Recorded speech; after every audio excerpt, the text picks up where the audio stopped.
Assalamu alaikum dear students. This is Utbah Safwan Khan and I'm your course instructor for retail management. This is week number 10, lecture number 10. Students, today we are going to discuss about site selection and human resource management in retailing.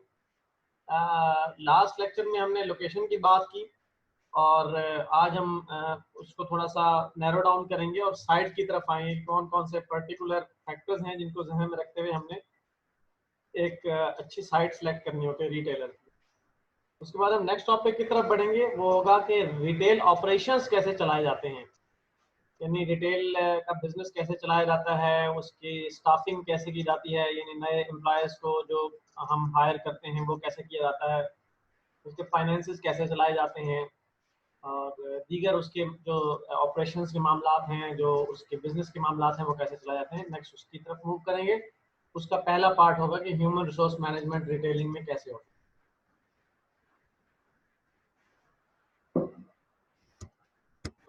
Ji student, site selection में हम ये देखेंगे कि जो हमारे पास options available हैं retail outlet के लिए, वो कौन कौन सी ऑप्शंस हैं और उन ऑप्शंस को हम कैसे नैरो डाउन करके अपनी एक पर्टिकुलर ऑप्शन की तरफ आ सकते हैं और कौन कौन से डिसीजंस जो हैं वो लेने पड़ते हैं रिटेल लोकेशन सेलेक्ट करने से पहले, और एक जो फाइनल डिसीजन है कि मुझे रिटेल आउटलेट इस जगह पर खोलना है, उस फाइनल डिसीजन तक कैसे पहुंचा जा सकता है, कौन कौन से क्राइटेरिया हैं जो हमें वहां तक पहुंचने में हेल्प कर सकते हैं और मुख्तलिफ ऑप्शंस क्या हैं रिटेल आउटलेट की ऑक्यूपेंसी लेने की। मिसाल के यानी कि हम रिटेल आउटलेट ओपन करना चाहते हैं तो उसके ऑप्शंस किराए पर लेना है या खरीदना है या लीज पर लेना है, तो ये मुख्तलिफ ऑप्शंस क्या क्या हैं इस बारे में हम डिस्कशन करेंगे। जी सबसे पहले तो कुछ फैक्टर्स हैं जो कि हम साइट सिलेक्शन करते वक्त उनको जहन में रखते हैं। कुछ स्टेप्स ऐसे हैं जिनको जहन में रखा जाता है। सबसे पहले ये है कि जो कस्टमर सेगमेंट है जो भी उस शॉपिंग लोकेशन पर शॉपिंग कर रहा है, हम उस कस्टमर सेगमेंट को अंडरस्टैंड करेंगे।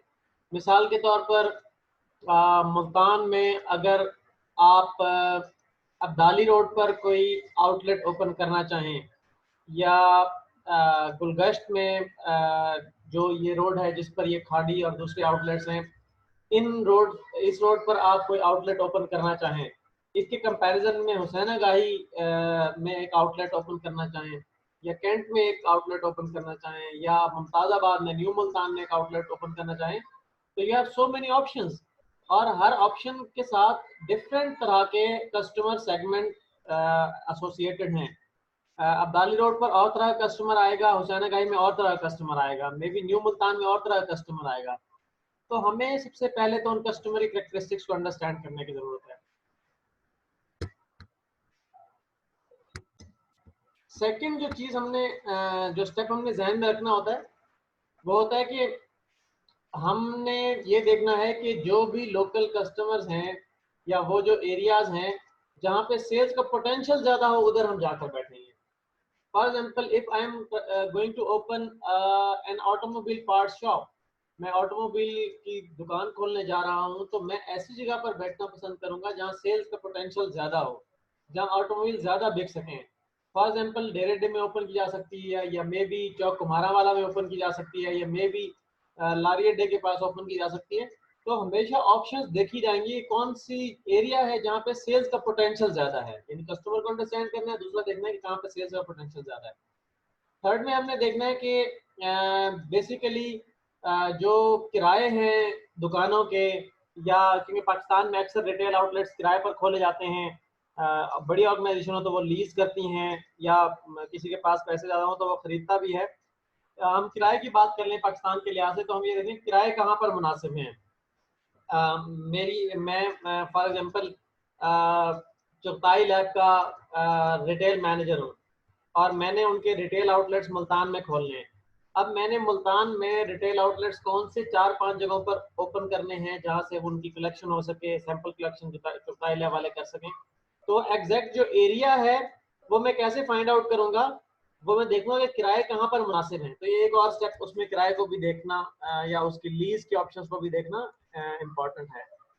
एक और जो चीज में हम जाते हैं वो देखते हैं कि जो हमारे साथ उस जगह पर और लोग बैठे हैं जो बिजनेस कर रहे हैं, उन लोगों का बिजनेस कैसा चल रहा है, अगर वो हमारे साथ अच्छे होंगे या बुरे होंगे, हॉस्टाइल तो नहीं है, किसी जगह पे हमने बिजनेस खोल लिया ऑलरेडी, उस तरह का बिजनेस उस इलाके में और लोग भी चला रहे थे, तो उनका रवैया कैसा हमारे साथ होगा, तो उसको भी देखना ज़रूरी है। और फिर फाइनली लॉन्ग टर्म कमिटमेंट के लंबे अरसे तक इस जगह पर हमारा बैठना मुनासिब रहेगा नहीं रहेगा, जो इस इलाके के मालिक हैं जिनको हम किराया देते हैं उनके साथ, ये गवर्नमेंट की रूल्स एंड रेगुलेशंस क्या होंगी, सड़कें तो नहीं चौड़ी होनी, तो ये डिफरेंट जो हैं फैक्टर्स ये देखने की ज़रूरत है।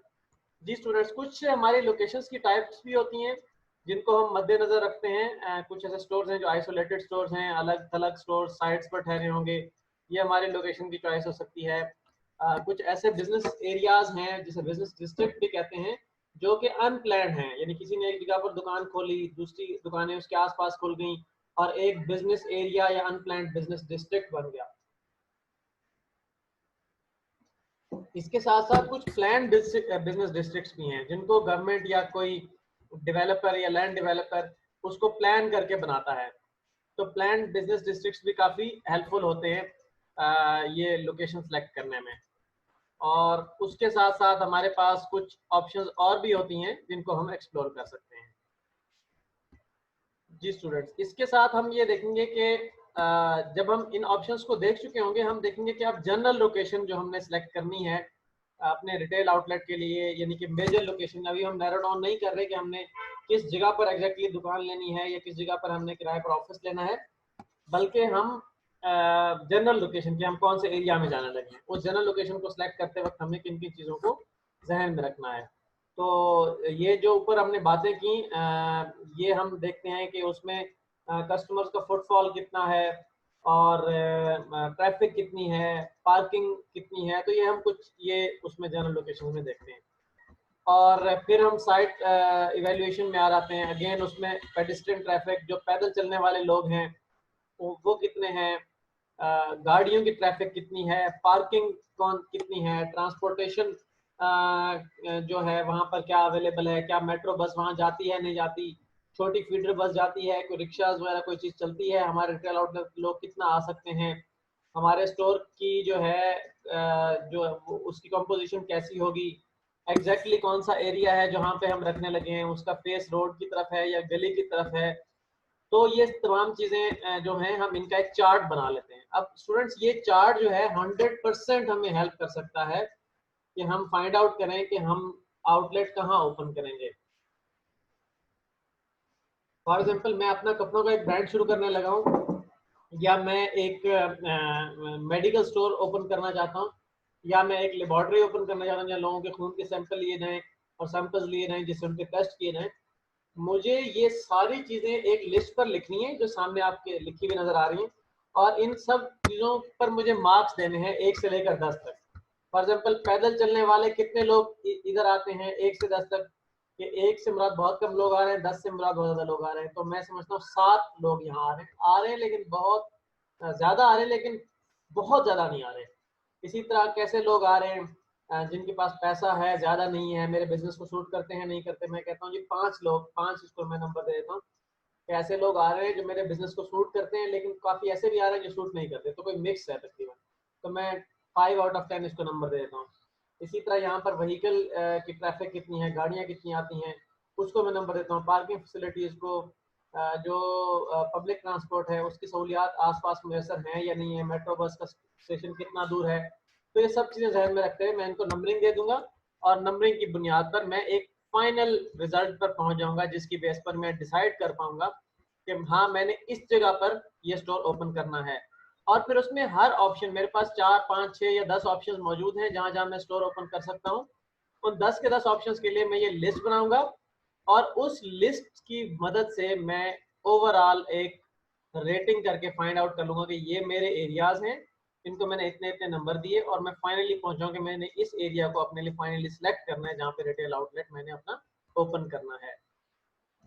ये स्टूडेंट्स, ये हमारा फर्स्ट हाफ था लेक्चर का, जिसमें हमने डिस्कस किया कि एग्जैक्टली जो लोकेशन है हमारे रिटेल आउटलेट की, उसको हम सिलेक्ट करते हुए किन किन चीज़ों का ख्याल रखते हैं, कैसे हम आखिरी डिसीजन तक, फाइनल डिसीजन तक पहुंचते हैं। अब हम आगे मूव करेंगे, ये देखेंगे कि हमारा जो रिटेल बिजनेस है उसके ओवरऑल बिजनेस या उसको उसकी मैनेजमेंट कैसे चलती है। इस मैनेजमेंट में पहला पार्ट जो है वो ह्यूमन रिसोर्स मैनेजमेंट का है, दूसरे पार्ट में हम फाइनेंशियल एस्पेक्ट्स इसके देखेंगे और तीसरे पार्ट में इसके ऑपरेशनल एस्पेक्ट्स वगैरह देखेंगे। जी स्टूडेंट्स, ह्यूमन रिसोर्स मैनेजमेंट में ये जिस तरह आप ये चार्ट देख रहे हैं, आप आईएसपी की एग्जांपल ले लें या जिन ऑर्गेनाइजेशन में आप लोग जॉब कर रहे हैं उनकी एग्जांपल ले लें, तो हमेशा एक स्ट्रक्चर होता है, एक हायरार्की होती है। आप किसी ना किसी को रिपोर्ट कर रहे होते हैं और कुछ लोग आपको भी रिपोर्ट कर रहे होते हैं, आप उनकी मैनेजमेंट कर रहे होते हैं। लेकिन ये सब कुछ एक स्ट्रक्चर के बगैर मुमकिन नहीं है। जरूरी है कि स्ट्रक्चर डेवलप किए जाएं और स्ट्रक्चर डेवलप होंगे तो ही ऑर्गेनाइजेशन बेहतर तरीके से काम कर पाएगी। और ह्यूमन रिसोर्स मैनेजमेंट नाम ही इस चीज का है कि ऑर्गेनाइजेशन के स्ट्रक्चर डेवलप किए जाए। स्ट्रक्चर से मुराद यहाँ हमारा उसकी बिल्डिंग या फर्नीचर नहीं, या जो इक्विपमेंट है या जो मशीनरी है, कंप्यूटर्स हैं, वो नहीं, बल्कि स्ट्रक्चर से मुराद है कि ऑर्गेनाइजेशन में जो लोग काम करते हैं वो किसी तरतीब से काम करते हैं ना, लोग आपस में इंटरेक्ट करते हैं। कोई हमारा बॉस होता है, कोई हमारे अंडर काम कर रहा होता है जिसको हम मॉनिटर कर रहे होते हैं या सुपरवाइज कर रहे होते हैं। तो हर सूरत में ये अहम है कि स्ट्रक्चर ऐसा हो जिसमें लोगों को अच्छी मीनिंगफुल जॉब्स दी जाएं जो उनको अच्छी लगें और उसके बाद वो उस पर अच्छा काम करें और ऑर्गेनाइजेशन का एक आउटपुट सामने आए। तो आज के हमारे इस सेकंड पार्ट में जो हम टॉपिक्स को देख रहे होंगे वो हम देखेंगे कि रिटेल ऑर्गेनाइजेशन को ओवरऑल सेट करने में क्या क्या प्रोसीजर्स हैं। हमने रिटेल ऑर्गेनाइजेशन बनानी है, एक रिटेल आउटलेट बनाना है, उसको सेट करने के लिए पहले हम स्टेप्स क्या लेंगे और हम देखेंगे कि क्या क्या अरेंजमेंट्स हम उसमें कर सकते हैं। और स्पेशल एक एनवायरनमेंट होती है ह्यूमन रिसोर्स की कि हमारे पास मिसाल के तौर पर एक हम वर्कशॉप खोलना चाहते हैं जिस वर्कशॉप में गाड़ियों की रिपेयर एंड मेंटेनेंस होगी, तो हम कहाँ से कुछ लोग अरेंज कर सकते हैं जो रिपेयर एंड मेंटेनेंस करें और हम उसको मैनेज कैसे कर सकते हैं। तो हम ओवरऑल एनवायरनमेंट चेक करेंगे ह्यूमन रिसोर्स मैनेजमेंट की एनवायरनमेंट कैसे है, और फिर फाइनली हम देखेंगे कि कौन कौन से हम असूल लगाकर अच्छी ह्यूमन रिसोर्स मैनेजमेंट कर सकते हैं रिटेल मैनेजमेंट की। जी सबसे पहले तो रिटेल ऑर्गेनाइजेशन को सेट करते हुए हमने 3-4 चीज़ों का ख्याल रखना है। हमने देखना है कि नीड्स क्या हैं, जिनको हम चीज़ बेच रहे हैं उनकी नीड्स क्या हैं, जो बेचने में इन्वॉल्व है उसकी नीड क्या है, और जो मालिक हैं उसकी नीड क्या है। For example I am the owner of workshop, जिस वर्कशॉप में लोगों की गाड़ियों की रिपेयर एंड मेंटेनेंस की जाती है, तो मैं ये देखूंगा कि मेरे जो कस्टमर्स हैं जो गाड़ियां रिपेयर एंड मेंटेनेंस कराने आते हैं मेरे से, उसकी क्या नीड्स हैं, वो मेरी टारगेट मार्केट है। मेरे जो एम्प्लॉयज हैं, जो मैंने मैकेनिक हायर किए जो किए हुए हैं, जो मैकेनिक मैंने एम्प्लॉयमेंट पर रखे हुए हैं, जो सुपरवाइजर रखे हुए हैं, जो सफाई करने वाला स्टाफ रखा हुआ है, जो गार्ड रखा हुआ है, उनकी नीड्स क्या है, वो क्या चाहते हैं, वो कितना पैसा चाहते हैं, कितना काम करना चाहते हैं, कैसे वो काम कर सकते हैं, उनकी नीड्स को चेक करूंगा। और तीसरे नंबर में अपनी नीड्स को चेक करूंगा कि व्हाट डू आई वांट, मैं कितना प्रॉफिट कमाना चाहता हूँ, मैं कितना लंबा अर्सा तक इस बिजनेस को चलाना चाह रहा हूँ, मैं कस्टमर को किस टाइप की सर्विसेज प्रोवाइड करना चाह रहा हूँ। नो फ्रिल सर्विसेज प्रोवाइड करना चाह रहा हूँ जिसमें बस बेसिक सर्विसेज हो, बहुत ज़्यादा प्रॉफिट ना हो, या प्रीमियम सर्विसेज जिसमें वैल्यू एडिशन हो और ज़्यादा उससे प्राइस चार्ज किया कस्टमर से। तो ये तीनों नीड्स देखी जाती हैं। तो जो प्रोसेस है एक ऑर्गेनाइजेशन को, रिटेल ऑर्गेनाइजेशन को ऑर्गेनाइज करने का, वो प्रोसेस ये है कि सबसे पहले हम करते हैं कि हमने करना क्या है रिटेल आउटलेट पर। सबसे पहले डिसाइड करें करना क्या है, फिर वो करने के जो काम है उनको छोटे छोटे हिस्सों में डिवाइड करें, छोटे छोटे टुकड़ों में डिवाइड करें। फिर टुकड़ों में डिवाइड करने, मिसाल के तौर पर मैंने वर्कशॉप खोलनी है, वर्कशॉप खुलेगी, एक बंदा उसके जो बाहर से आएगा गेट पर चेक होना चाहिए, अंदर आए, अपनी गाड़ी को ठहराए, ऑफिस में आए, ऑफिस में आए मैंने गाड़ी काम कराना है, फिर हमारा एक इवेल्यूएशन वाला बंदा जाकर इवेल्यूएशन करे, उसके बाद हम उसे एक कोटेशन दें कि आपकी गाड़ी इतने में बनेगी। उसके बाद वो शख्स जो है उसमें से कुछ एडवांस पे करे, और एडवांस पे करने के बाद फिर उसकी गाड़ी को टाइम दे दिया जाए कि आपको ये 5 घंटे बाद या 2 दिन बाद मिलेगी। उसके बाद हमारी जो ऑपरेशन टीम है वो उस पर काम करे, और उसके बाद पार्ट्स की टीम पार्ट्स प्रोवाइड करे, और उससे पहले पार्ट्स परचेज भी किए जाएँ जो हमने गाड़ियों में लगाने हैं। और ये सब करने के बाद जब हमारा ये काम कंप्लीट हो जाए तो हम फिर इस काम को जो है वो उस गाड़ी हैंड ओवर कर दें और उससे बाकी पैसे वसूल कर लें और वो गाड़ी लेकर चले जाए, हमारे पैसे भी दें। इस दौरान हमने मुलाजमीन को तनख्वाहें भी देनी है। अब ये सारे काम हैं, इसमें गेट पर भी हमने लोगों को चेक करना है, हमने चीज़ों की परचेजिंग भी करनी है पार्ट्स की, हमने गाड़ी की वैल्यूएशन भी करनी है। अब ये जितने भी टास्क हैं इनको ग्रुप्स में डिवाइड कर दें। मिसाल के तौर पर एक शख्स जिसने गेट पर लोगों को आने जाने से देखना है, उसी शख्स की जिम्मेदारी लगा सकते हैं हम कि पार्ट्स जो गेट से अंदर आ रहे हैं वो उनका गेट पास बना लें कि ये जी पार्ट्स मेरे सामने जो हैं wind screen I, 3 wind screen I, तो ये 3 विंड स्क्रीन फलां कंपनी की थी और ये मैंने उस पर उसको साइन कर दे, तो हमारे पास एक प्रूफ आ जाएगा कि 3 विंड स्क्रीन गेट से अंदर आ चुकी हैं।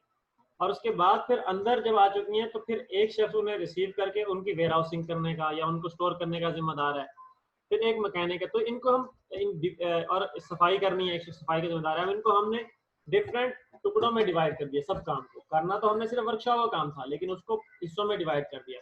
हिस्सों में डिवाइड करके फिर हमने ग्रुपिंग कर दी उनकी कि हाँ अब ये ग्रुप ये जो है बंदा जो गाड़ी की इवेल्युएशन कर सकता है कि गाड़ी का कितना काम होने वाला है, वही गाड़ी की रिपेयरिंग भी कर सकता है। एक बंदा जो गेट पर बैठकर आने जाने वाले जो कस्टमर्स को गाइड कर सकता है कि ऑफिस उस तरफ है और देख सकता है कि कोई गैर जरूरी शख्स, कोई चोर चक्का, कोई गलत शख्स ना अंदर एंटर हो जाए। वही शख्स आने जाने वाले जो चीजें हैं, पार्ट्स हैं, उनको भी चेक कर सकते हैं। तो हमने एक जॉब्स बना दी और फिर उसके बाद इन सब जॉब्स को आपस में इंटीग्रेट कर दो कि जब गेट से चीज एंटर हो जाएगी तो वेयर हाउस वाले को कब देनी है, वेयर हाउस वाले ने ये रिपेयर वाले बंदे को कब देनी है, रिपेयर वाले बंदे ने कब गाड़ी में लगानी है, और फिर उसके बाद फाइनल जो है अकाउंट्स वालों का क्या काम है, अकाउंट्स वाले किस तरह इन सब से डील कर रहे होंगे। तो ये सब लोगों के आपस में इंटीग्रेशन कर दो, तो इस तरह से हमारा रिटेल ऑपरेशन चल पाएगा। तो ये हम कुछ काम इसमें कर रहे होते हैं और जो हम इसको जब रिटेल अपने उसको सेटअप करते हैं तो इसके साथ साथ हम ये करते हैं कि जी हम ऑर्गेनाइजेशनल पैटर्न्स को देखते हैं कि रिटेलिंग में कि स्मॉल रिटेलर्स कैसे बिहेव करते हैं, लार्ज रिटेलर्स कैसे बिहेव करते हैं। अब आपको यहाँ स्टूडेंट्स नजर आ रहा होगा कि ऑर्गेनाइजेशनल चार्ट्स बने हुए हैं, हायरार्की बनी हुई है, यानी कि जो सबसे ऊपर ऑर्गेनाइजेशन में ऑफिसर होता है, रिस्पॉन्सिबल पर्सन होता है, वो कौन होता है, उसके नीचे कौन कौन से लोग काम करते हैं। तो ये चार्ट्स जो हैं, ये हायरार्कीज जो हैं, ये मुख्तलिफ तरह के होते हैं। इसको फंक्शनल चार्ट कहते हैं, जिसमें हम फंक्शंस के लिहाज से ये डिसाइड करते हैं कि कौन सा शख्स जो है वो किसको रिपोर्ट करेगा फंक्शन के लिहाज से। मिसाल के तौर पर हमने सेल्स डिपार्टमेंट को अलग कर दिया है, अब सेल्स वाले अपने नेशनल सेल्स मैनेजर को रिपोर्ट कर रहे हैं। हमने चीफ फाइनेंशियल ऑफिसर सीएफओ के अंडर फाइनेंस डिपार्टमेंट को अंडर कर दिया है, अलग कर दिया। ये फंक्शनल डिवीजन है ऑर्गेनाइजेशन की। दूसरी प्रोडक्ट डिवीजन है, फॉर एग्जांपल यूनिलीवर है, अगर यूनिलीवर के पास ई टेबल्स भी हैं और पर्सनल हाइजीन की प्रोडक्ट्स भी हैं, तो वो ई टेबल्स को अलग कैटेगरी बना सकते हैं और पर्सनल हाइजीन को अलग बना सकते हैं। तो प्रोडक्ट के लिहाज से वो अपनी जो है वो हायरार्की बना सकते हैं। ज्योग्राफिक लोकेशन के लिहाज से भी हायरार्की होती है कि ये मुल्तान के रीजनल मैनेजर हैं, ये फैसलाबाद के हैं, ये लाहौर के हैं, ये कराची के हैं।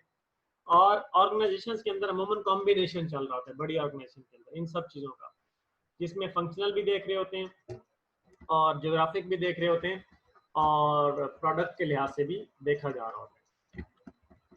तो ये सब चीज़ें देखी जा रही होती हैं और जो हमारे रिटेल स्टोर्स हैं अगेन उनके अंदर भी इसी तरह की चीज़ें देखी जा रही होती हैं। स्टूडेंट जो इम्पोर्टेंट है रिटेलिंग में वो सिलेक्शन एंड रिक्रूटमेंट है, human resource management, actual human resource management. अब जब भी हम रिटेल आउटलेट के लिए किसी भी शख्स को सिलेक्ट करने लगते हैं, ये रिक्रूट करने लगते हैं, हमने ये जरूर देखना है कि उस शख्स की स्किल्स क्या हैं, नंबर 1, और नंबर 2 उस शख्स की नेचर कैसी है। एक स्किल्स है जो उसने अपने लाइफ में शायद सीखी हैं और एक और है कि उसकी फितरत किस चीज की तरफ माइल है। अगर एक शख्स जिसकी स्किल्स वेयर हाउसिंग की हैं लेकिन उसकी नेचर इंक्लाइंड है towards accounting, towards finance, we can try that person to in the other department। तो ये रिटेलिंग में एक अहम चीज है। और जो बड़े बड़े रिटेलर्स हैं जिस तरह खाड़ी है या दूसरे रिटेलर्स हैं, ये रिटेलर्स अपने एम्प्लॉयज की स्किल्स को देखते हुए उन्हें जॉब ऑफर करते हैं और उनको उसके बाद ग्रूम करते हैं और ट्रेन करने के बाद उनको ले जाते हैं रिटेल एनवायरनमेंट में। तो ये एक हमारी स्टूडेंट्स शॉर्ट सी डिस्कशन थी रिगार्डिंग रिटेलिंग, जिसमें हमने 2 मेजर टॉपिक्स को डिस्कस किया। पहला हमारा मेजर टॉपिक था स्टोर लोकेशन, जिसमें हमने देखा स्टोर लोकेशन को सिलेक्ट करने कौन कौन से क्राइटेरिया हैं। सेकंड हमारा मेजर टॉपिक था ह्यूमन रिसोर्स मैनेजमेंट, कि हम जब रिटेल ऑपरेशंस चलाने लगेंगे, रिटेल बिजनेस को चलाने लगेंगे, तो हम कैसे ह्यूमन रिसोर्सेज को मैनेज करेंगे। जो बुजुर्ग अफराद हैं हमारे रिटेल आउटलेट में, उन्हें ऐसा काम दीजिए जिससे वो जल्दी बोर ना हो जाएं। क्योंकि एक बुजुर्ग शख्स जल्दी बोर हो जाता है एक काम की रेपिटेशन करके।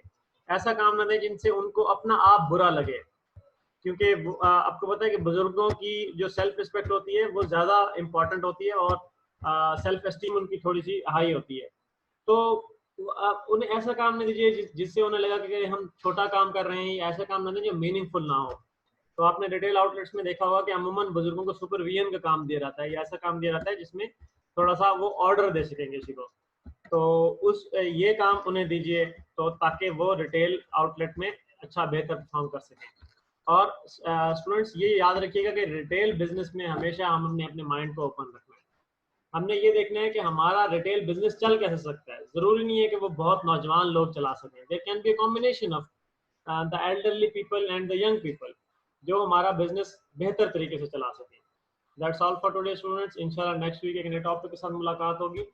आप की असाइनमेंट अपलोड कर दी जाएगी पोर्टल पर, उसे काइंडली टाइम पर सबमिट करिएगा। Thank you very much. अल्लाह हाफिज़।